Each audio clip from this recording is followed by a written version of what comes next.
Bienvenidos al episodio 26 del podcast Preceptos Digitales. Mi nombre es Sebastián Barría y hoy hablaremos acerca de 40 preceptos digitales, parte 2.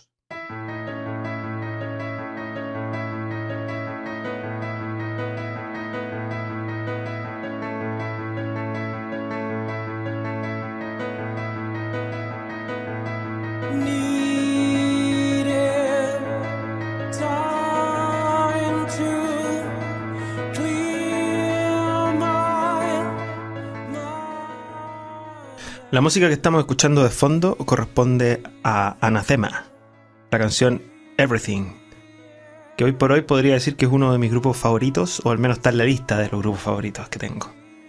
El tipo de música es rock progresivo y la verdad es que esta banda antes era de doom metal y extrañamente comenzaron a cambiar de estilo. Yo los conocí cuando ya eran rock progresivo, de hecho de esta canción Everything fue una de las primeras que escuché y me encantó. Y la verdad es que los discos que han sacado después de esto han sido bastante similares y bastante buenos. De hecho, con mi señora lo escuchamos en el auto, podríamos escucharlo todo el día. Ponemos de ida y de vuelta para donde vamos esta música, así que es una de nuestras bandas favoritas. Bueno, entrando de lleno ya en el tema que nos atañe para hoy, no sé si se dice así, vamos a continuar con lo que estábamos hablando en el episodio anterior acerca de los 40 preceptos digitales. Para los que no escucharon el episodio anterior, los invito a hacerlo, porque ahí hablamos de los primeros 20 preceptos digitales de estos 40. Lo que pasa es que era demasiado, entonces al final tuve que llegar un momento en que tuve que cortarlo. Bueno, vamos con el precepto número 21. Basado en el episodio donde hablamos acerca de JavaScript, el precepto sería: haz desarrollos que no sean 100% dependientes de JavaScript. Bueno, el otro día estuve escuchando otros podcasts y en alguno de estos hablaban, no me acuerdo qué día, ni cuándo, ni qué podcast, pero hablaban de JavaScript. Y había algo que decían que era muy cierto. Si bien no hay que abusar de JavaScript, y también llegaban a alguna conclusión en algún minuto de que no hay que hacer sitios dependientes 100% de JavaScript, decían que a esta altura prácticamente ningún navegador no soporta JavaScript. Es decir, que todos a esta altura soportan JavaScript. Los navegadores incluso de móviles, de celulares, todo acepta JavaScript. Y además lo aceptan a un nivel bastante compatible, se podría decir, entre todos los navegadores o plataformas. A mi juicio, JavaScript a esta altura es bastante estable. Tal vez antes no lo era, hace algunos años, pero ya cuando empezó a proliferar esto de librerías como jQuery, o como le quieran decir, MooTools, por ejemplo, o Prototype, en ese minuto estas mismas librerías iban generando nuevas funciones que permitían hacer cosas mucho más dinámicas en los sitios y que finalmente fue siendo adoptado por prácticamente todos los sitios que hay en internet.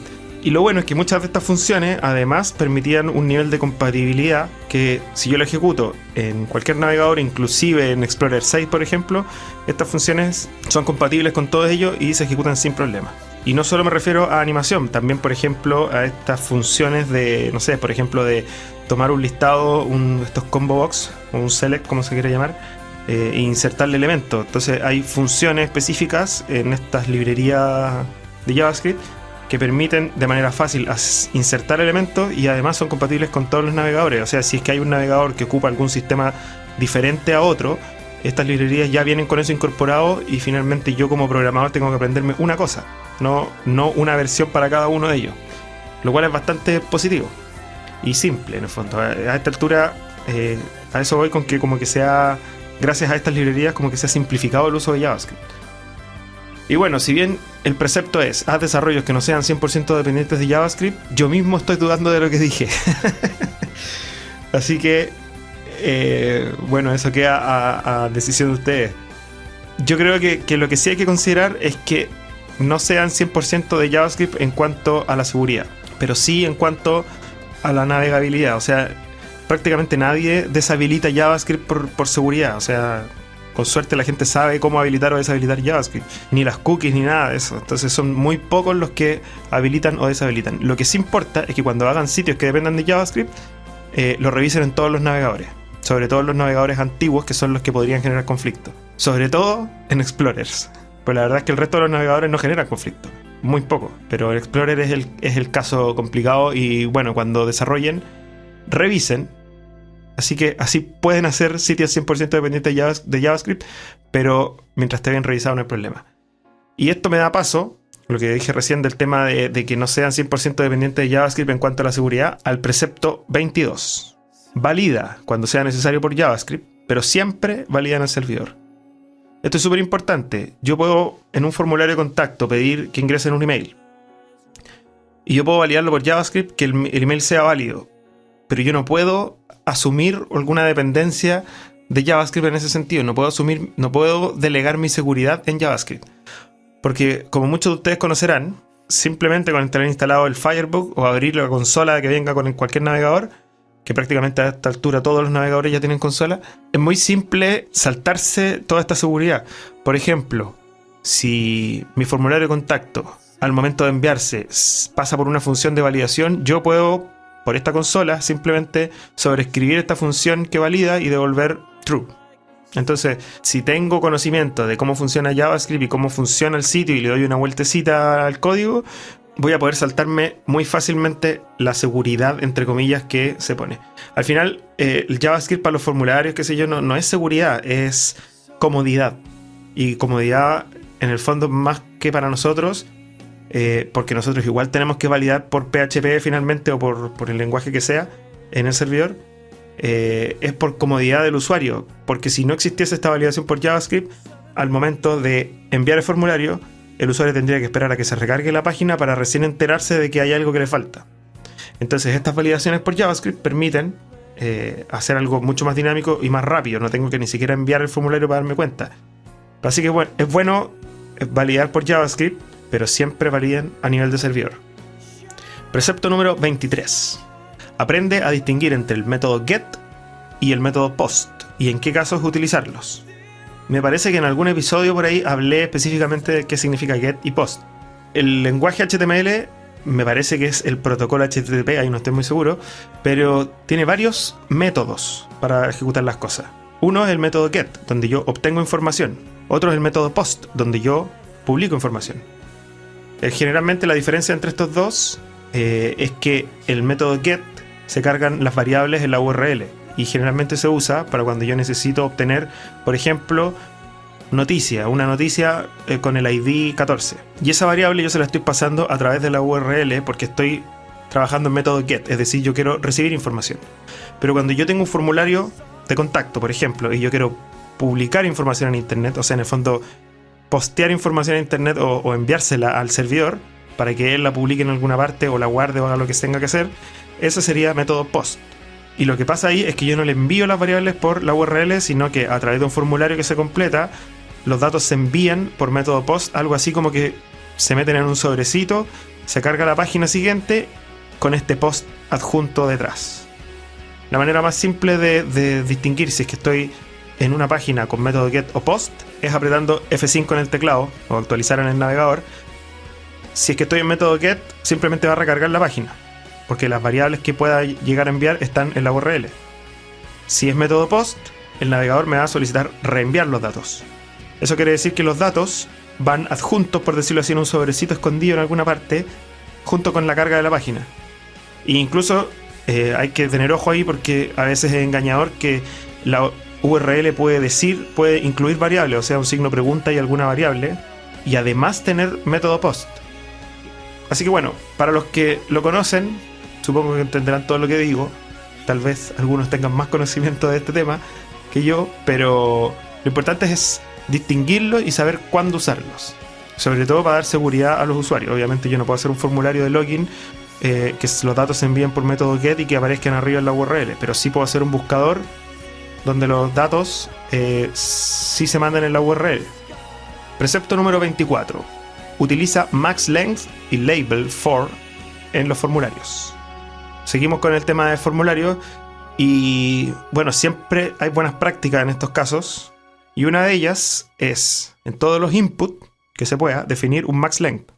Por ejemplo, en los formularios en que yo guardo los datos de mi perfil y se envían por método post, como mencionaba anteriormente, el servidor por detrás va a recibir estos datos y los va a almacenar en una base de datos. Y la base de datos va a tener, por ejemplo, para el campo de nombre, un max length, o sea, va a ser probablemente un varchar, no sé, de 30 caracteres o de 50 caracteres. Por lo tanto, es súper importante que nosotros apliquemos estas buenas prácticas y en el input que le ofrecemos al usuario, el max length coincida con lo que se va a guardar en la base de datos. El otro tema es usar label for. Cuando uno tiene un input de texto o un textarea o un select o cualquier elemento o un checkbox, si se fijan, hay casos que no siempre sucede en que yo, al hacerle clic al texto que está al ladito del checkbox, por ejemplo, al hacerle clic al texto se activa el checkbox o se desactiva. Eso quiere decir que están asociados. Y para eso se utiliza un input type checkbox y al lado no se pone un P o un texto así suelto, sino que se pone dentro de una etiqueta label. La etiqueta label tiene un atributo que se llama for. Entonces yo escribo label for y adentro ingreso, por ejemplo, nombre. Eso quiere decir que ese label va a quedar asociado a algún elemento que esté en toda la página que tenga el ID nombre. Entonces en este caso, el checkbox que pusimos al lado va a tener el ID nombre, independiente del name. Y hay que tener en mente que el name es el nombre de la variable que se envía por método post. Si yo le pongo name nombre, cuando se mande el formulario por método post se va a recibir una variable que va a ser nombre, que va a contener el nombre que escribió la persona. Y eso no tiene nada que ver con el ID. Pero en teoría, un formulario simple debería tener, por ejemplo, en este caso, input type checkbox, name nombre, para que se mande con ese nombre variable, ID nombre, para poder asociarlo al label, y luego un label for nombre. En este caso coincide el name y el ID, pero es lo más sano. Lo importante es entender para qué sirve cada uno. Precepto número 25. Preocúpate de mantener buena seguridad en tu servidor y tus formularios. Bueno, acá hay un montón de información que yo podría darles. Más que nada, lo que mejor les puedo recomendar por ahora es que revisen el video que yo dejé en el canal de YouTube del podcast, en YouTube/preceptos digitales, acerca de seguridad. Y en ese video me parece que hablo también acerca de WordPress y seguridad en WordPress. Lo que pasa es que el servidor tiene que tener ciertas configuraciones para que dificulte el acceso a los hackers. La verdad es que decir que impida es demasiado egocéntrico. Es imposible tener un servidor tan seguro. O bueno, no sé si es imposible, pero es difícil. Así que bueno, lo que hay que hacer es intentar limitar lo más posible el acceso a, en el fondo, dificultárselo, como decía. Y en los formularios también hay técnicas que permiten el tema de la seguridad, sobre todo a nivel de servidor. De hecho, yo creo que más que nada a nivel de servidor. Pero bueno, aquí no voy a profundizar mucho porque hay un video y un podcast que está enfocado específicamente a eso, así que los invito a escucharlo y a buscarlo por ahí. Precepto 26. Enfócate y defínete como desarrollador. Esto, aunque no tenga nada que ver con lo que estábamos hablando recién, no necesariamente iba a coincidir, pero es súper importante. Primero que nada hay que definirse uno mismo, saber qué es lo que haces mejor y hacia dónde vas. También hay que ser honesto, o sea, en el fondo aquí hay que mezclar una cantidad de cosas. Primero que nada, qué es lo que más me gusta hacer como programador, o como desarrollador, o como diseñador. Por ejemplo, qué es lo que más me gusta diseñar, qué tipo de sitios más me gusta diseñar. Primero que nada hay que ser honesto con uno mismo y aprender a definirse, aprender a conocerse. Por ejemplo, si yo estoy buscando trabajo en alguna empresa, tengo que presentar un currículum. Y muchas personas lo que hacen es tirar todo lo que saben, sin priorizar, sin nada. Dicen, yo sé esto. Bueno, como hablaba en algún episodio acerca del currículum, para una persona que tiene que elegir a quién contratar es súper complejo ese tipo de información, recibir un montón de datos de alguien sin saber ni siquiera qué es lo que hace mejor. Lo primero que nosotros tenemos que hacer como desarrolladores o diseñadores es aprender a definirnos y enfocarnos, y esto va de la mano con lo que más nos gusta. Como decía antes, tenemos que saber lo que más nos gusta, porque es muy probable que lo que más nos guste sea lo que más nos inspira y por lo tanto lo que nos sale mejor a la larga, lo que más nos motiva a trabajar. Finalmente todo se resume en hacer y hacer y hacer y hacer 1000 veces lo mismo. Entonces uno termina siendo experto en algo, y de esta manera nosotros vamos a poder vendernos, por decirlo así, frente a otro y decirle, mira, yo lo mejor que sé hacer es esto, yo soy muy bueno en esto pero malo en esto. Y hay que ser honesto en ese sentido, porque también cuando uno trabaja en un equipo igual como un equipo de fútbol, hay que entenderlo así. El equipo tiene roles distintos. Tiene, por ejemplo, un equipo de fútbol tiene varios jugadores y algunos son delanteros y otros defensa y otros arqueros y otros mediocampistas. Un delantero no puede mentirle al equipo diciendo que él es buen defensa, porque después lo ponen de defensa y se lo pasan todo y meten goles. Entonces acá es lo mismo. Si mi fuerte es diseñar, por ejemplo, interfaces para móviles, no puedo ponerme a decir que yo hago diseño de impreso o diseño de web corporativas, porque voy a estar perjudicando a mi equipo en ese sentido. También el equipo se va a dar cuenta si yo soy bueno o si no soy bueno. Lo mismo cuando tengo que desarrollar. Tal vez mi fuerte va por un lado y no por el otro. Entonces hay que aprender a conocerse. Es algo súper importante que todos deberíamos ir implementando en nuestro día a día. Bueno, y esto va de la mano con el precepto 27.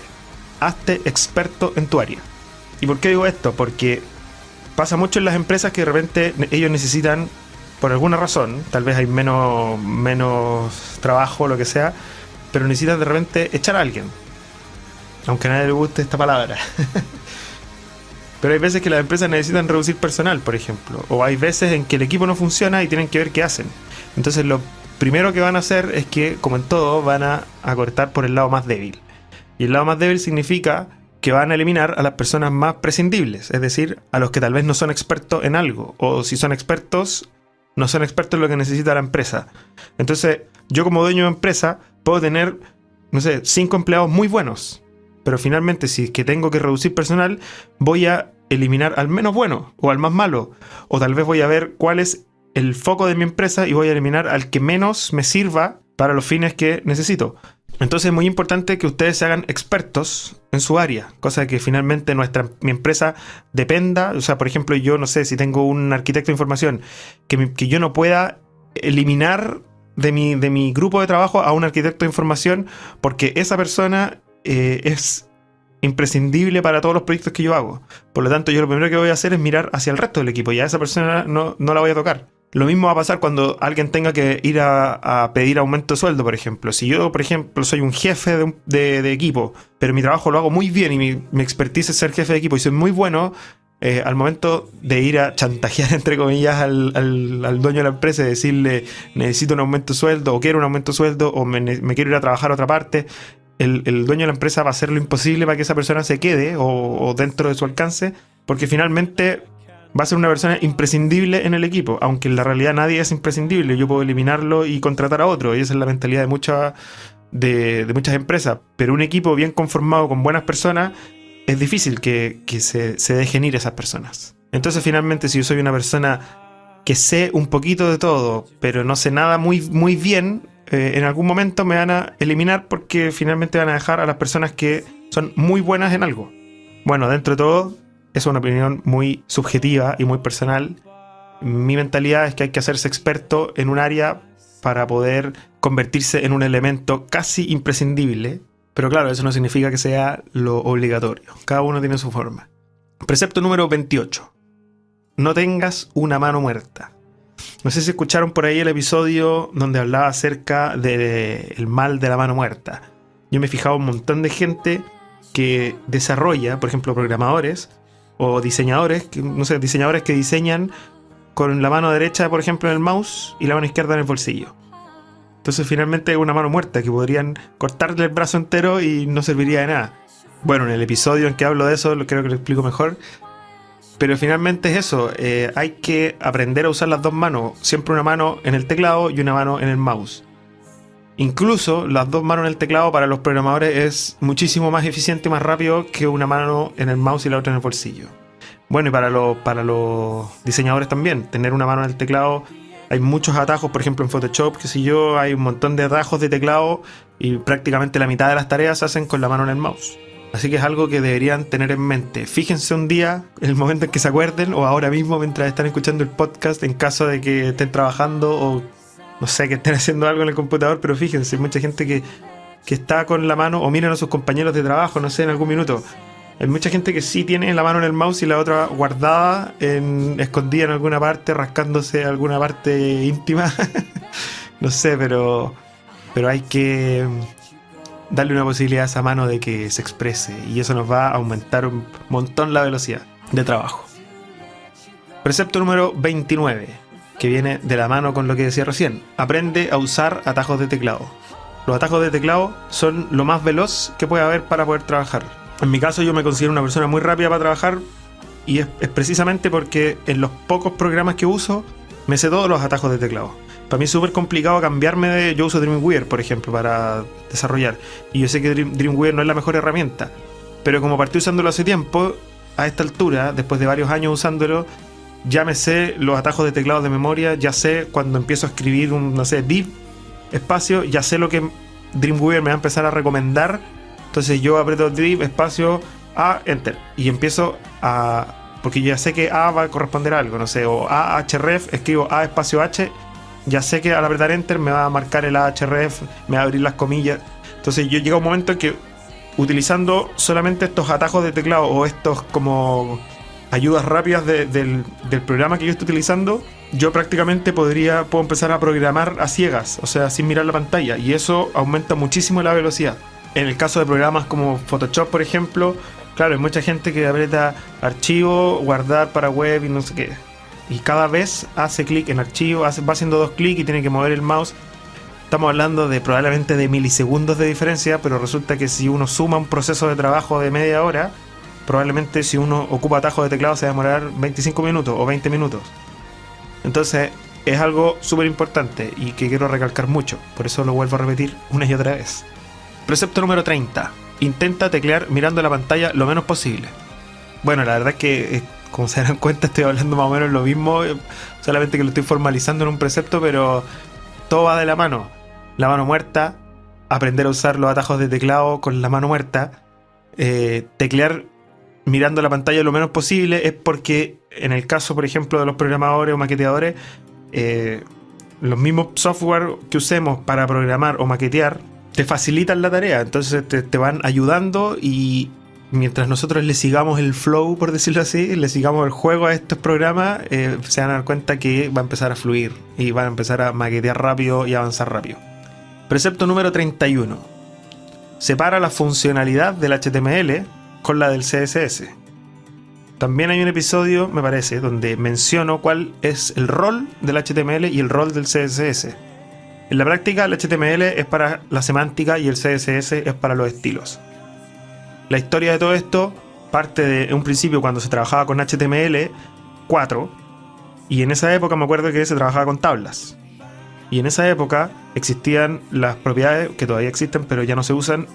No sé, por ejemplo, BG Color o Background Image, que se ocupaban en cualquier elemento para ponerle background. Bueno, si se fijaban ahí, aparte de armar todos los elementos prácticamente con tablas, y utilizar esto en el mismo HTML, ponerle las propiedades como font color, que sé yo, no me acuerdo ya en esta altura, pero ponerle las mismas propiedades ahí generaba un código súper sucio, donde venía todo mezclado entre la estructura, los elementos que iban en los tags, en el fondo, que iban en el HTML, y además los estilos, por decirlo así, mezclados todos juntos, y las imágenes, iba todo en una ensalada de cosas. Bueno, en algún minuto se empezó a trabajar con XML, se habían implementado los XML, y si se fijan y analizan un XML, el XML es pura semántica, o sea, no tiene estilos. El XML solo abre y cierra etiquetas, y dentro de las etiquetas define los elementos, y se supone que las etiquetas, como las puede crear uno mismo, o sea, puede definir cualquier nombre para una etiqueta, es súper decidor lo que hay adentro, súper semántico. O sea, la etiqueta dice acá va una persona, entonces yo ya sé que hay bloques con cada una de las personas, y adentro de la etiqueta persona van a ir varias etiquetas donde, no sé, va a tener color de ojos, color de pelo, tamaño, altura, no sé, va a tener propiedades. Entonces es súper... no me dice, o sea, en el fondo no le pone estilos, ni colores, ni nada a esta semántica, sino que solamente da las características de los elementos que va a tener. Bueno, en la práctica, el HTML, cuando descubrieron, entre comillas, esta forma de trabajar, inventaron el XHTML, que es una mezcla entre XML y HTML. Y lo que dijeron fue, ok, junto con el CSS que se empezó a desarrollar en esa época, pasaron del HTML al XHTML, y esto lo que hacía era separar la semántica del HTML con los estilos del CSS. Entonces, en el HTML lo que pasaba era que se ponían solamente los elementos. Por ejemplo, un párrafo, un título, una imagen, una cita, etc. Entonces, un link, por ejemplo, y si se fijan todo lo que acabo de mencionar, no le estoy diciendo cómo va a ser, yo no le estoy diciendo si va a ser grande un párrafo o chico, si va a ser, la cita va a ser destacada o no destacada. Yo no estoy definiendo nada de eso, yo solamente estoy diciendo los elementos que van a ir. Si yo miro el código HTML, yo voy a entender muy rápidamente y muy fácilmente los elementos que va a contener este sitio. La gracia es que el CSS después le va a definir todas las propiedades y características a estos elementos que yo estoy poniendo. Al párrafo el CSS le va a definir si va a tener un margen, si va a tener un padding, si va a ser grande, chica la letra, qué tipografía va a utilizar, qué colores de tipografía, qué alto de línea, etc. Y bueno, y ahora que se pasó al HTML5, se continuó con esta misma lógica. Entonces hasta el HTML 4.01, que fue la última versión antes del XHTML, hasta ahí se ocupaba el sistema engorroso con todo mezclado. Luego se empezó a implementar el sistema con semántica por un lado y estilos por otra, y de ahí para adelante se entendió que es la mejor forma, por decirlo así, y hasta el día de hoy se ocupa. También es mucho más ordenado. Así que bueno, los que no entienden muy bien ese concepto, aunque es algo un poco teórico y que no es obligatorio, que uno puede armar un HTML igual a la antigua o igual con style algo metido entre medio de todas partes, traten de llevarlo a la práctica, porque eso les va a limpiar el código y les va también a hacer mucho más legible y entendible el HTML, y también los va a ayudar en el fondo en su carrera, por decirlo así, de maqueteador o programador, porque va a hacer que el código todo sea mucho mejor. Precepto número 32. Utiliza las propiedades de cascada de los CSS. Bueno, hay mucha gente que lo que hace es meterle clase a todo, o hay mucha gente que no entiende bien cómo funcionan los CSS. Bueno, esto va de la mano con el precepto número 33, así que voy a aprovechar de decirlo para contarle de las dos cosas al mismo tiempo. Precepto número 33 dice: en CSS no utilices class para todo. Bueno, como decía anteriormente, hay gente que sí usa class para todo y tiene, por ejemplo, el cuerpo de una página, y adentro del cuerpo tiene columna izquierda, columna derecha. Y resulta que si necesita darle estilos diferentes a los links de la columna izquierda que a los de la columna derecha, en vez de ocupar estilos de cascada, como se llaman, aplican una clase. Entonces a todos los links de la columna izquierda le ponen clase link izquierda, por decir cualquier cosa, y a los de la derecha le ponen clase link derecha. Y claro, y no entienden que la gracia de los estilos de cascada es que existe una estructura de HTML que me permite tomar un elemento que está dentro de otro elemento. Entonces, por ejemplo, yo por CSS puedo decir a todos los links que estén dentro de la columna izquierda, haz tal cosa, y a todos los links que estén dentro de la columna derecha, haz otra cosa, y no tengo que poner clase. De esa forma también se limpia el código. Y bueno, y tienen que entender, para los que están por lo menos empezando a maquetear, en que hay elementos. Hay varios tipos de elementos en el maqueteo. Están las etiquetas, que son los tags, que son los que se llaman, si por ejemplo, body, o A, o P, o UL, que no tienen un punto ni un signo numeral o gato, como se le llama en Chile. Por otro lado, existen los ID, que son los que yo por CSS llamo con un gato o numeral. Por ejemplo, si creo un elemento con el ID cabecera, yo por CSS le doy propiedades poniendo numeral cabecera. Y tengo otros elementos que son las clases, las cuales se llaman en CSS con un punto algo. Por ejemplo, si tengo una clase cabecera, es punto cabecera en CSS. Y tienen que aprender a distinguir estos elementos. Generalmente los elementos con ID se utilizan para dos cosas. Uno es para poder aplicarle alguna funcionalidad de JavaScript, por ejemplo, para que JavaScript pueda encontrar ese elemento dentro del cuerpo.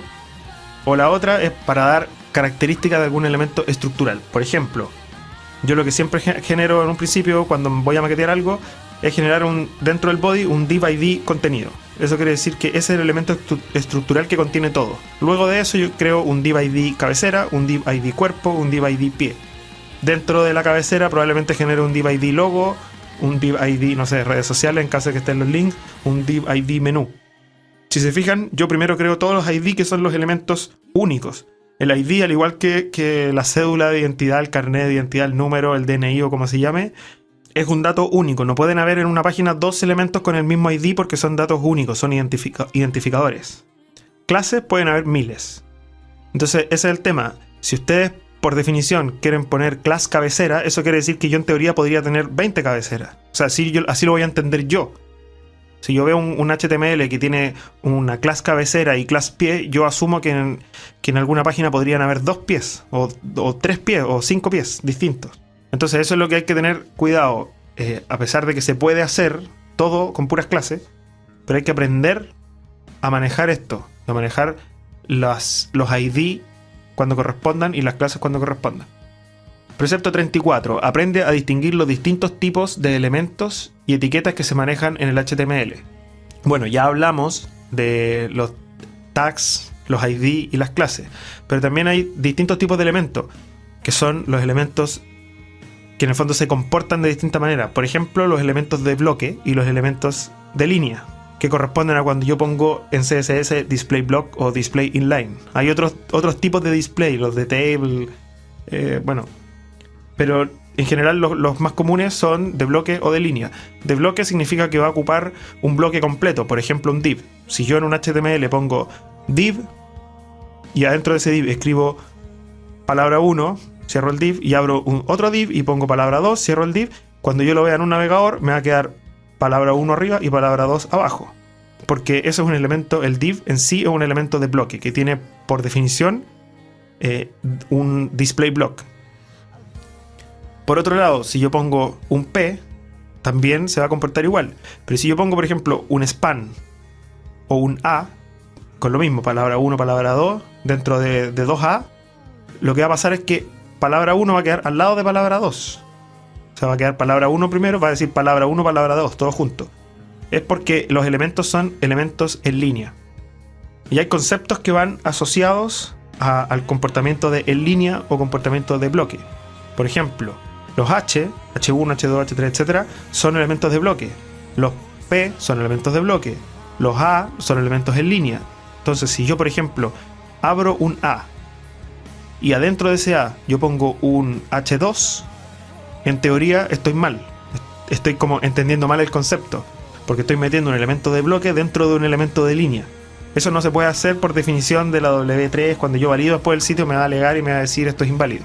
Pero yo sí puedo meter dentro de un H3, por ejemplo, o lo que sea, un A. Y ese es el comportamiento correcto, porque estoy metiendo un elemento en línea dentro de un elemento de bloque. Bueno, eso hay que entenderlo y hay que aprender a distinguirlo y hay que aprender a usarlo. Si no saben cómo, los invito a escuchar los episodios anteriores. O los futuros, no sé. Precepto 35. Aprende a controlar tu servidor y entender las IPs y los DNS. Bueno, yo dediqué un episodio completo a hablar, y de esos largos de aquellos al principio, a hablar acerca de cómo funcionan los servidores, las IP, qué son los DNS y qué pasa cuando yo escribo una URL y aprieto Enter, qué es lo que hace el navegador, va a buscar los DNS, qué sé yo. Eso es algo que no me voy a explayar acá porque ya da para mucho, pero hay que aprender a controlarlo, hay que aprender a entender qué es una IP y qué es un DNS, cosa de que después más adelante si alguien me dice, oye, ¿sabes que necesito que en mi subdominio que está en el servidor A se vea el sitio que acabas de desarrollar tú que está en el servidor B?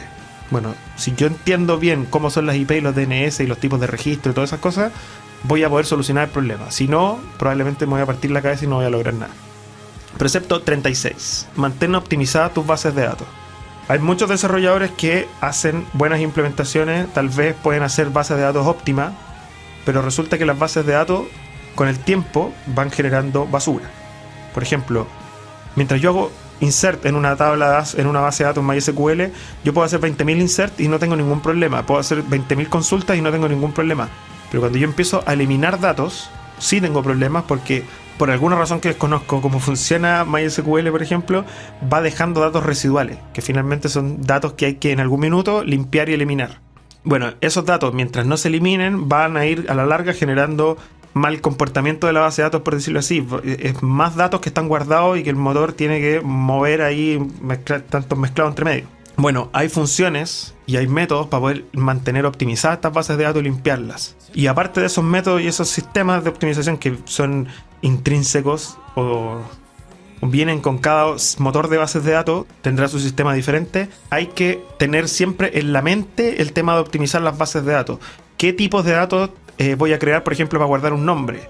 No voy a crear un text, O no voy a crear un varchar de 500 caracteres si un nombre nunca va a superar los 50, por ejemplo. O tal vez un nombre con apellido nunca va a superar los 100, no sé. Entonces hay que tener también en mente qué tipo de datos estoy almacenando. Si yo quiero guardar una variable booleana, por ejemplo, un sí o un no, o una variable donde yo tenga, no sé, 3 o 4 o 5 opciones fijas y que nunca cambien, en vez de crear un varchar donde, no sé, sea de 10 caracteres que me permita ingresar los datos que yo quiera, es mucho más práctico utilizar un tipo enum. Porque en el fondo el enum me permite definir cuáles son, me permite como enumerar cuáles son las 5 opciones, por ejemplo, que pueden ser almacenadas ahí. Y para la base de datos, cada opción corresponderá a un byte. En el fondo es un elemento. En cambio, un varchar van a ser, no sé, una palabra a medir 6 caracteres, por lo tanto son 6 bytes. Y otra va a medir 10 y son 10 en vez de 1 cada uno. Bueno, ese tipo de cosas hay que tenerlas en mente. Así que los invito a escuchar algún episodio o buscar en internet o ver si más adelante yo hago algo de eso, que no sé si no me acuerdo a esta altura porque son muchos los episodios, de conocer más acerca de optimizar las bases de datos. Precepto 37. Estamos terminando ya. Paciencia. Ten control sobre las variables del servidor que pueden afectar a tu base de datos. Con esto me refiero a, por ejemplo, las variables cuando uno configura el servidor.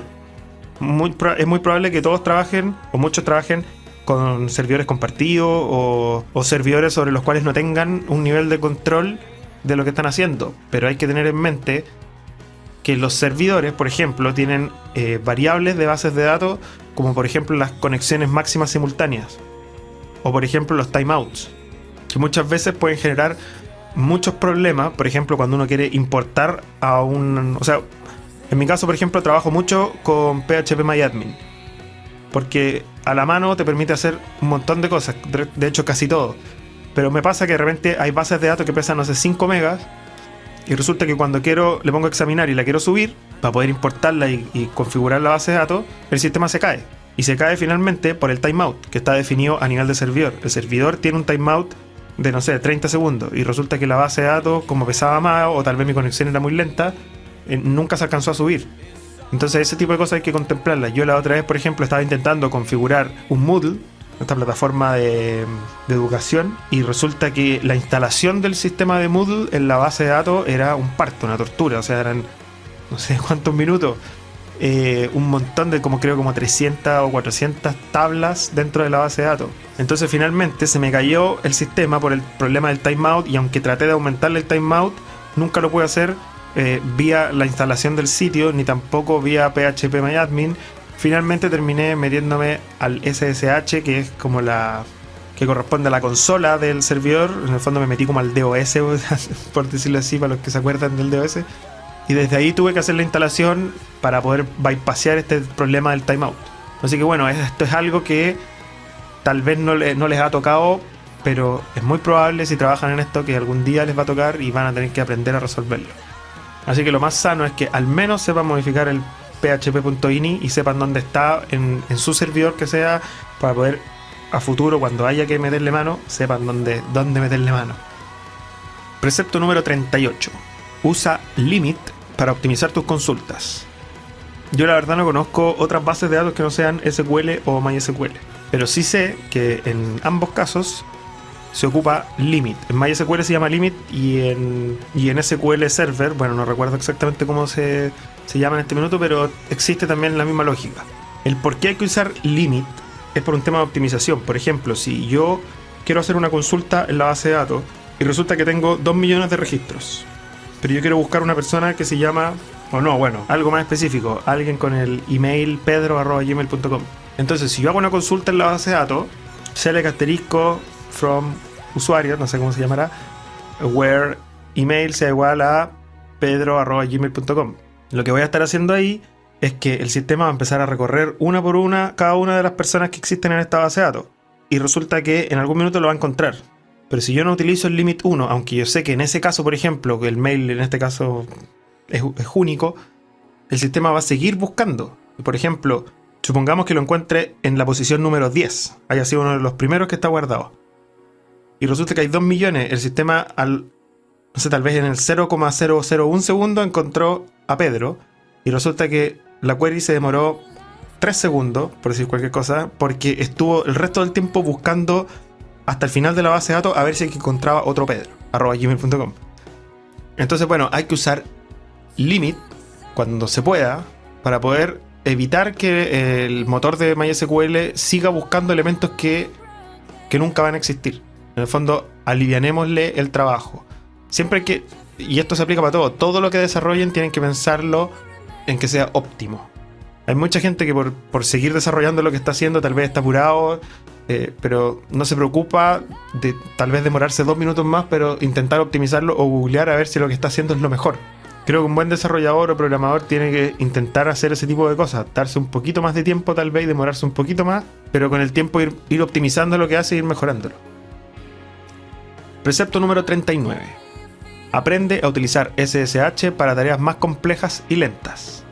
Es lo que hablaba hace un rato, por ejemplo, para bypassarse el tema de los timeouts. Porque cuando uno ejecuta archivos a través de esta consola del servidor, el timeout no aplica, generalmente. Depende también, no sé cómo funcionará la configuración de todos los servidores. Yo, por ejemplo, en mi caso, comencé a usar SSH, la verdad es que era como un poco... Lo había escuchado, el tema del SSH hace algunos años, y nunca me había metido, nunca lo había necesitado en verdad. Hasta que un día me di cuenta, partí por algo súper simple. Configuré el servidor para poder acceder a través de SSH, me logueé y listé los directorios que habían ahí. Entonces resulta que descubrí una cosa maravillosa, que era que yo podía, por ejemplo, un sitio entero, cuando yo lo subo por FTP, se demoraba, no sé, 25 minutos en subir todos los archivos.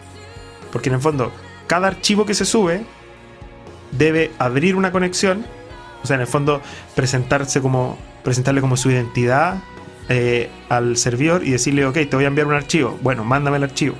Le mando el archivo, cierro la conexión. Luego abro otra para un segundo archivo. Entonces, cuando hay sitios que tienen, no sé, 500 imágenes, se puede demorar 25 minutos fácilmente en subir todas estas 500 imágenes, suponiendo que sean pesadas.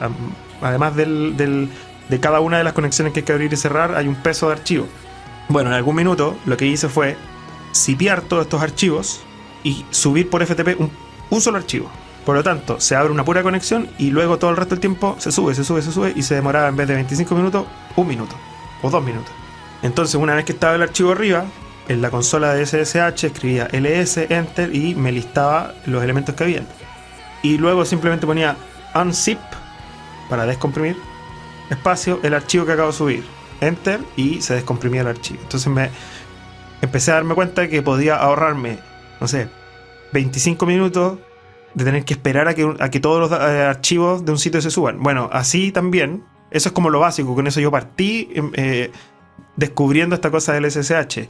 Y esto me motivó a después empezar a averiguar un poquito más. Y también descubrí que uno puede zipear en el servidor y descargar los archivos. Entonces, en vez de descargar 5000 archivos, por ejemplo, en una tarde entera, los comprimía a nivel de servidor, descargaba el zip y me demoraba nada.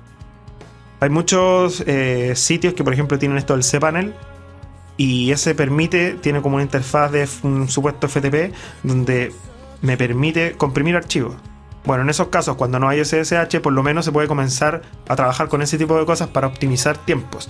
Yo puedo descargar un sitio completo en pocos minutos, pensando que si lo descargo por FTP tal vez me demore muchos minutos. Bueno, ese tipo de cosas es la que los incito a investigar y aprender a utilizar SSH, porque esto del zip es una de las miles de cosas que se pueden hacer. En el fondo, este SSH es el protocolo donde yo puedo acceder a la consola y puedo manejar el servidor completo. O sea, en el fondo todo lo que yo puedo hacer como usuario con mi servidor y todo lo que yo puedo modificar de mi servidor se hace a través de SSH. Bueno, y como último precepto, al fin llegamos a los 40. Utiliza una sola conexión y muchas queries, en vez de muchas conexiones y muchas queries. Me parece que esto debía haberlo dicho un poquito antes cuando hablaba de MySQL, pero esto también tiene relación con el servidor. Para un servidor es muy costoso cada conexión a la base de datos. Por ejemplo, cuando a uno le enseñan a trabajar con MySQL, generalmente te dicen: el proceso para poder subir algo a la base de datos es: abro la conexión, genero una query para poder insertar en la base de datos, ejecuto la query y después cierro la conexión. Bueno, lo que no te enseñan muchas veces, o uno empieza a probar y finalmente, empieza a probar y empieza a cometer ya el error, es el hecho de no abrir múltiples conexiones. Porque para el servidor es muy costoso cada conexión. Es lo mismo que pasa con un FTP. Si yo quiero subir un archivo, primero tengo que autentificarme, conectarme con el servidor, que el servidor me responda, y después recién yo puedo empezar a proceder. Bueno, acá es lo mismo. Si cada vez que yo quiero ejecutar algo en el servidor, subir, hacer una consulta o subir datos o lo que sea, me voy a estar conectando y luego después de haberlo hecho desconectando, el proceso es súper lento. Si quieren podrían hacer tal vez una prueba, tomar un array, no sé, de 20 elementos o 1000 elementos, hacer un for each y ejecutar 1000 consultas para poder subir los datos. El tiempo que se va a demorar es enorme. El procesador que va a usar es enorme en ese sentido. O sea, siempre y cuando metan la conexión dentro de este for y la cierren en cada elemento del for, que es lo que yo digo que no deberían hacer. Si van a hacer un for con muchas conexiones a la base de datos, muchas consultas o mucho lo que sea, lo ideal es hacer primero una conexión, ejecutar los 500 consultas que quieran, o 1000 o 10.000, y después cerrar la base de datos. Una pura vez, abrir y cerrar una pura vez. Y dentro de eso, ejecutar todas las queries que quieran. De hecho, una vez alguien me preguntó, porque yo tengo un sistema propio, donde es como un framework, por decirlo así, que me permite conectarme a una base de datos y ejecutar ciertas queries. Y alguien me preguntó que cómo funcionaba. Yo le dije, mira, yo lo primero que hago cada vez que creo un HTML es que abro una conexión a la base de datos, hago todo mi trabajo y lo cierro, y me miraron raro, porque era una persona que usaba, que estaba acostumbrado a usar frameworks. Entonces para él el proceso era enviar los datos para poder subirlo o consultar las queries a través de las funciones del framework, pero tal vez él no entendía cómo funcionaba el framework. Y me decía a mí, claro, pero es que ¿para qué abren las conexiones y las cierras si no en todas las páginas va a usar eso? Y claro, yo en mis desarrollos sí utilizo en todas las páginas, por ejemplo, o por ejemplo, viendo un caso que no es mío, WordPress, en todas las páginas que carga WordPress siempre va a utilizar datos de la base de datos, siempre se va a conectar. Entonces lo más sano es cada página que se vaya a ejecutar, se abre al principio, se cierra al final. Pero bueno, lo importante es entender el concepto. Una conexión y muchas queries. Si ya tienen que hacer en una pura página 2 conexiones a la base de datos, algo raro hay.